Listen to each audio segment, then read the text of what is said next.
आज बीजेपी के पीएम उम्मीदवार मोदी की आगरा में रैली। बीजेपी ने कहा ऐतिहासिक होगी रैली। आगरा के कोठी मीना बाजार में होने वाली रैली के लिए बीजेपी ने झोंकी पूरी ताकत। फेसबुक और ट्विटर का भी सहारा। मुजफ्फरनगर दंगों के आरोपी बीजेपी के 2 विधायक भी रैली में रहेंगे मौजूद, लेकिन मोदी उन्हें मंच पर नहीं करेंगे सम्मानित। रैली में मोदी के पहुंचने से पहले संगीत सोम और सुरेश राणा का होगा सम्मान। यूपी बीजेपी अध्यक्ष लक्ष्मीकांत वाजपेयी करेंगे सम्मानित।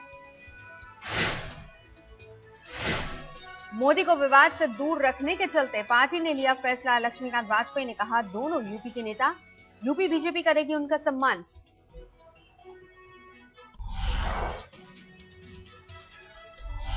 आगरा में मोदी की रैली से पहले छत्तीसगढ़ पुलिस का बड़ा खुलासा। सिमी के आतंकवादियों ने रची थी मोदी पर हमले की साजिश।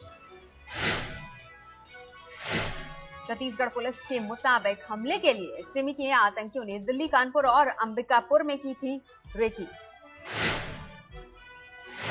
सिमी के पकड़े गए 8 आतंकियों से पूछताछ में हुआ खुलासा। पुलिस के मुताबिक आतंकियों की नक्सलियों से भी साठगांठ। प्रधानमंत्री मनमोहन सिंह की आज जयपुर में चुनावी सभा। दोपहर 3 बजे रामलीला मैदान में पीएम की रैली। आज बरेली में समाजवादी पार्टी की हाईटेक रैली। बेटे अखिलेश के साथ मुलायम की चुनावी सभा। शहर में जगह जगह लगाए गए एलसीडी स्क्रीन।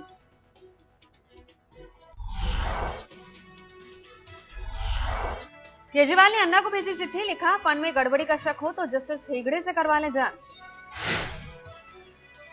केजरीवाल ने कहा अगर जांच में गड़बड़ी की बात सामने आई तो मैं दिल्ली विधानसभा चुनाव से अपना नामांकन वापस ले लूंगा। केजरीवाल ने अन्ना को लिखा आंदोलन के दौरान जुटे चंदे का ऑडिट आप खुद करवा चुके हैं। कुछ लोग आपको भरमाने की कोशिश कर रहे हैं। केजरीवाल ने अन्ना को दिलाया याद एसएमएस कार्ड वाली योजना आपकी जानकारी में शुरू की गई थी। हो सकता है कि अब आप इस बात को भूल गए हों। केजरीवाल ने अन्ना को लिखा आपका खत पढ़कर मुझे दुख पहुंचा। आपको गुरु मानता हूं। आपके हर सवाल का जवाब देना मेरी जिम्मेदारी।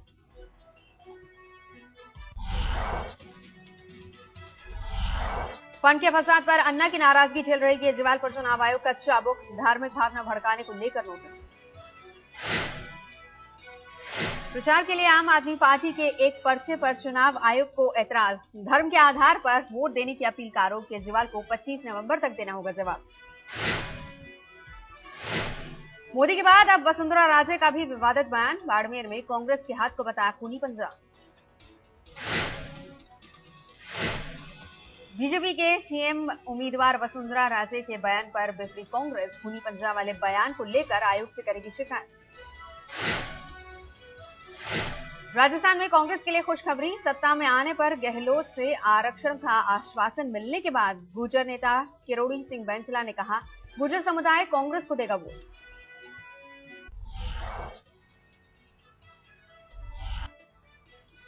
दिल्ली में कांग्रेस और आम आदमी पार्टी का चुनावी घोषणा पत्र जारी। दोनों पार्टियों ने जनता को दिखाए हसीन सपने।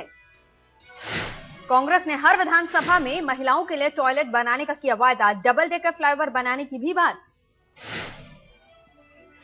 सत्ता में आने के बाद फूड सिक्योरिटी लागू करने पर होगा जोर। बाहर से आने वाले कामगारों का भी रखा जाएगा ख्याल। आम आदमी पार्टी ने घोषणा पत्र में किया वायदा। दिल्ली को देंगे सस्ती बिजली और मुफ्त पानी।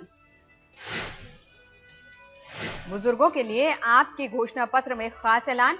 मेट्रो और बसों के किराए में छूट। हर घर में साफ पानी पहुंचाने का वायदा।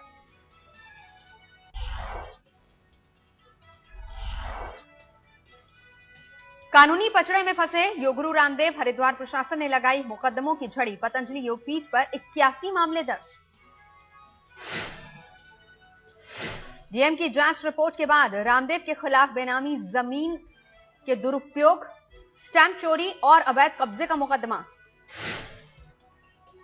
उत्तराखंड के सीएम विजय बहुगुणा ने प्रेस कॉन्फ्रेंस में किया ऐलान। अगले 1 हफ्ते में दर्ज होंगे कई और मुकदमे।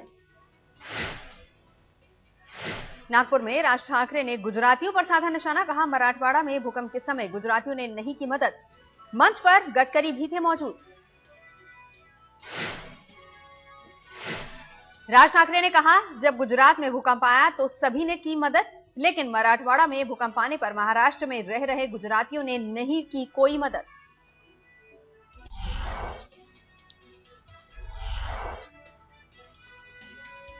आतंकी अबू जुंदाल का कबूलनामा मुंबई पर हमला करने वाले जत्थे में शामिल होना चाहता था, लेकिन पाक में रहने को कहा गया। मकोका कोर्ट में जुंदाल ने दिया बयान। लश्कर तैयबा के कमांडर जकीर रहमान लखवी ने मुंबई जाने से रोक दिया था।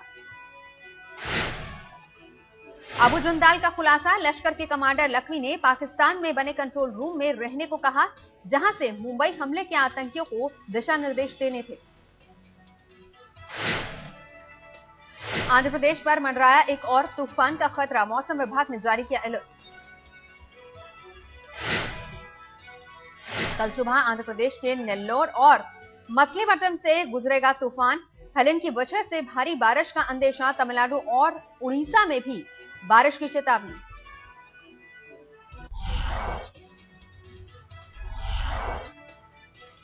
हिमाचल में पैराग्लाइडिंग के दौरान हादसे में ब्रिटेन के सैलानी की मौत। घटना से टूरिस्टों में हड़कंप। ब्रिटिश पायलट रिचर्ड सैमसन ने विलिंग घाटी से धर्मशाला के लिए भरी थी उड़ान। मानाधार पहाड़ियों पर हुआ हादसा। नोएडा में बुधवार शाम गाड़ी में युवक की लाश मिलने से सनसनी। मृतक गुरदीप गाजियाबाद का कारोबारी। असम में कामाख्या रेलवे स्टेशन पर ट्रेन के कोच में मिला विस्फोटक। बम निरोधक दस्ते ने मौके पर पहुंचकर डिफ्यूज किया। ट्रेन के अंदर रखा गया था 7 किलो का बम। घटना के बाद स्टेशन और उसके आसपास बढ़ाई गई सुरक्षा।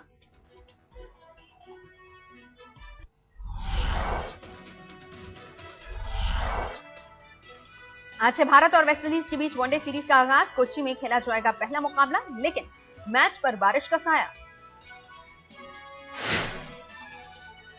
दोपहर 1:30 बजे से शुरू होगा मुकाबला। कप्तान धोनी को मिडिल ऑर्डर से बेहतर बल्लेबाजी की आस। युवराज और रैना से बड़ी पारी की उम्मीद।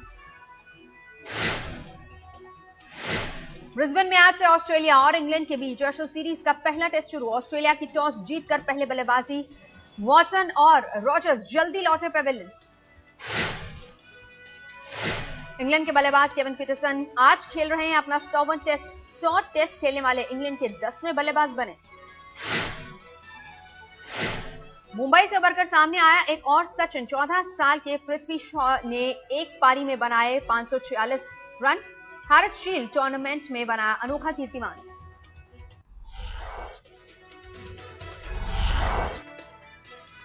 गोवा में 44वें इंटरनेशनल फिल्म फेस्टिवल का आज दूसरा दिन। पहले दिन कलाकारों का लगा मेला। अपने जमाने की मशहूर अभिनेत्री वहीदा रहमान को सम्मान Indian film personality of the year से नवाजा गया।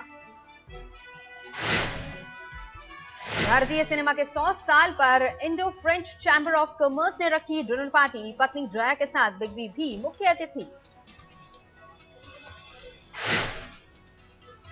मीडिया मुगल रूपर्ट मर्डोक और उनकी पत्नी वेंडी डेंग के बीच तलाक के लिए समझौता। दोनों की 14 साल पहले हुई थी शादी। फ्रांस के एक मुसाफिर को ब्रिटेन में विमान ने ज्यादा वजन होने के चलते उतारा। ट्रेन और क्रूज कंपनियों ने भी सफर कराने से इनकार किया। एक फेरी सर्विस ने भरी घर ले जाने की हामी।